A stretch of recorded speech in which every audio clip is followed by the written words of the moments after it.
আসসালামু আলাইকুম। আজকে আমরা কথা বলবো লাকি নাম্বার এই সমস্যাটি নিয়ে। সমস্যার প্রথমে বলা হয়েছে given two number A and B, মানে দুইটা নাম্বার দিবে এ এবং B. Print all lucky number between A and B inclusive. আমাদের তার মধ্যে থেকে লাকি নাম্বার বের করতে হবে এ এবং বি এর মধ্যবর্তী। তো লাকি নাম্বার কি? লাকি নাম্বার এখানে বলে দিচ্ছে যে পজিটিভ নাম্বার হবে অবশ্যই, এবং ডেসিমাল রিপ্রেজেন্টেশনে অবশ্যই 4 এবং 7 থাকবে, অন্য কোনো সংখ্যা থাকতে পারবে না। এক্সাম্পল দিছে, এক্সাম্পলে বলা হয়েছে যে 4 ইটসেলফ একটা লাকি নাম্বার, 7 এবং যদি 2 এর অধিক ডিজিট থাকে তাহলে অবশ্যই 4 7 এবং এর কম্বিনেশনে হবে। এগুলো হচ্ছে লাকি নাম্বার। কিন্তু যদি 5 1 7 1 7 4 এরকম থাকে তাহলে 4 7 থাকলেও এক কিন্তু লাকি নাম্বারের পর্যায়ে পড়ে না, সুতরাং এটি লাকি নাম্বার না।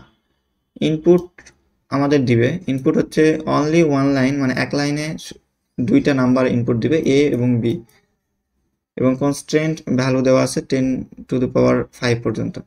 ওকে, এটা সমস্যা হবে না আমাদের। আউটপুটে দেওয়া আছে print all lucky number between A B. So A বির মধ্যে যেগুলো লাকি নাম্বার ওগুলো আমাদের প্রিন্ট করতে হবে স্পেসের মাধ্যমে। এটা খুবই দেখে নিতে হবে, স্পেসের মাধ্যমে প্রিন্ট করতে হবে। এবং যদি কোনো লাকি নাম্বার না পাওয়া যায় ওই এ এবং বি এর মধ্যবর্তী, তাহলে -1 প্রিন্ট করে দিতে হবে। এখন এখানে আমাদের আরো এক্সাম্পল আছে, টেস্ট কেস আছে। টেস্ট কেসগুলো যদি একটু পর্যবেক্ষণ করি আমরা, তাহলে আমরা এখানে দেখতে পাবো যে প্রথম ক্ষেত্রে দুইটা ইনপুট দেওয়া হয়েছে, একটা হচ্ছে 4 এবং বিতে ভ্যালু দেওয়া হয়েছে 20, এবং 4 এবং 20-র মধ্যবর্তী যদি আমরা লাকি নাম্বার উপরে আমরা যেটা পড়লাম সেটা যদি খেয়াল করি, তাহলে 4 ইটসেলফ একটা লাকি নাম্বার, এবং এখান থেকে 5 6 এগুলো তো লাকি নাম্বার না, 7 একটা লাকি নাম্বার, এবং সেপারেটেড বাই স্পেস দিয়ে। এবং তারপরে যদি আপনি লক্ষ্য করেন তাহলে আর কিন্তু লাকি নাম্বার পাওয়া যায় না। এখানে 17 একটা আছে যেটা 7 লাকি নাম্বারের ভিতর পড়লেও কিন্তু এক কিন্তু পড়ে না, যার কারণে 17 হবে না। সো এই দুইটা 4 এবং 20-এর মধ্যে দুইটা লাকি নাম্বার আছে যেটা আউটপুটে পাওয়া গেছে। পরবর্তী ইনপুটের ক্ষেত্রে যদি লক্ষ্য করুন 8 এবং 15, যার মধ্যবর্তী লাকি নাম্বার কিন্তু আমরা পাবো না, যার কারণে এখানে আউটপুট আসছে হলো -1। সো আমরা যদি কোড একটু পর্যালোচনা করি তাহলে কোডে আমরা ভালো মতো একটু বুঝতে পারবো যে আমরা কোড কিভাবে করতে পারি। এখানে দুইটা ইনপুট নিছি, এ এবং বি দুইটা ইনপুট নেওয়া হয়েছে, এবং কাউন্ট ভ্যারিয়েবলের কাজ একটু পরে আমি আলোচনা করতেছি। আই, যেহেতু আমাদের এ এবং বি এর মধ্যবর্তী সংখ্যা নির্ণয় করতে হবে, মানে এর মধ্যে থেকে লাকি নাম্বার বের করতে হবে, সুতরাং আই লুপটা চালাইছি আমি এ থেকে, এবং এটা বি পর্যন্ত চলবে এবং এক এক করে মান বাড়াবে। এবং তারপরে যেহেতু প্রতিটা এবং বি এর প্রতিটা নাম্বারকে আমাদের চেক করতে হবে যেটা হ্যাঁ লাকি নাম্বার কিনা, যার কারণে টিতে আমি আয়ের মানটা রাখছি যেটা প্রতিবার পাবো আমরা, এবং লুপটা চালিয়ে দিছি যে যতক্ষণ টি শূন্য হয় না ততক্ষণ লুপটা চলবে। এবং আমরা লাস্টে মড করার মাধ্যমে আমরা এক ডিজিট লাস্টের ডিজিটটা আমরা পাবো, লাস্টের ডিজিটটা চেক করবো যেটা 4 7 না কিনা। এভাবে প্রতিটা একটা নাম্বারের প্রতিটা ডিজিট চেক করবো। যেরকম আমরা যদি উদাহরণের মাধ্যমে দেখি তাহলে হচ্ছে এখানে যদি আমরা এ তে 4 দেই এবং বি তে যদি 50 দেই,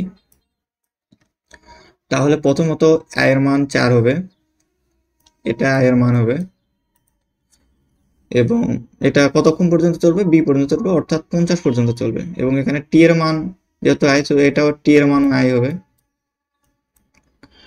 এখন টি যতক্ষণ পর্যন্ত শূন্য হয় না ততক্ষণ পর্যন্ত চলবে। লাস্টের মান এখানে হবে হচ্ছে প্রথমত লাস্টের নাম্বার হবে আপনার 4, তো 4 আসে এখানে 4 হবে, 4 এখানে যখন টি মান শূন্য হবে তখন আপনার নিচে যাবে, তখন এই লুপ থেকে বের হবে, বের হয়ে এখানে দেখবে যে টি এর মান 0 0 কিনা, হ্যাঁ 0 0, সুতরাং আপনার এখানে 4টা প্রিন্ট হয়ে যাবে। তারপরে এরকম 5 5 আসে আপনার এখানে 5 যখন আসবে, আই এর মানটা যখন 5 হবে তখন টি এর মান হবে 5, টি এর মান হবে 5, সুতরাং লাস্টে এখানে এসে 5, এখান থেকে 5 আসবে, এবং এখানে যেহেতু এই কন্ডিশনটা ফিল আপ করবে না, সুতরাং এইখানে ব্রেক করে আপনার এই লুপটা থেকে বের হয়ে যাবে, এই যে ওয়াইল লুপ আছে এখান থেকে বের হয়ে যাবে, এবং এখানে টি এর মান কিন্তু তখন 5, সুতরাং এইটাও আর এক্সিকিউট হবে না।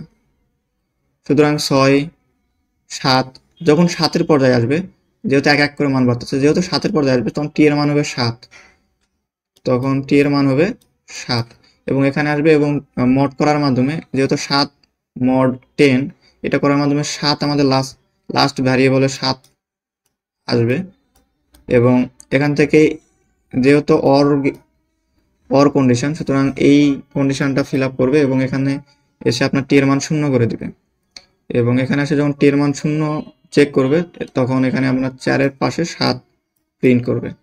তারপর এরকম করে চলতে থাকবে, এক এক করে মান বাড়তে থাকবে 47-এ যখন আসবে, একটা যদি দেখা যায় যেহেতু 50 পর্যন্ত আমাদের লুপটা চলবে, 47-এ যখন আসবে তখন টি এর মানটা তো 47 হবে এবং লাস্টের মধ্যে ঢুকে এখানে প্রথমে 7, আমাদের লাস্টের মান 7 হবে এবং এর ভিতরে ঢুকে এখানে আপনার ডিভাইড করার মাধ্যমে তখন টি এর মান 4 হয়ে যাবে এবং আবার চেক করবে টি এর মান, যেহেতু 4 আবার ভিতরে আসবে এবং এসে টি এর মান 4 চেক করবে, 4 চেক করে 4-এর সাথে মিলবে, সুতরাং আপনার নিচে আসবে এবং দেখবে যে টি এর মান কত, টি এর মান যেহেতু 0, সুতরাং আপনার আই কত ছিল, আই ছিল হচ্ছে এই যে আপনার 47 ছিল, যেহেতু আমরা 47 টেস্ট কেসটা, সুতরাং এখানে 47টা প্রিন্ট করবে।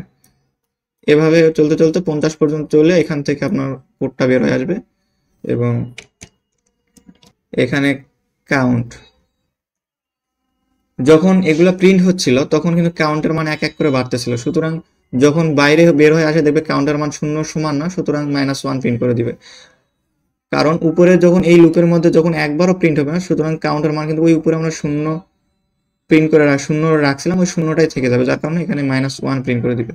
সুতরাং এই হচ্ছে কোড। তবে আপনারা যদি তাও বুঝতে না পারেন বা কোডে একটু কনফিউশন থাকে, তাহলে আমি ডিসক্রিপশন বক্সে কোডের ফাইল দিয়ে দিব, ওখান থেকে দেখলে আপনারা আশা করি খুব সহজেই বুঝতে পারবেন। আজকের ভিডিও এই পর্যন্তই, সবাই ভালো থাকবেন, আসসালামু আলাইকুম।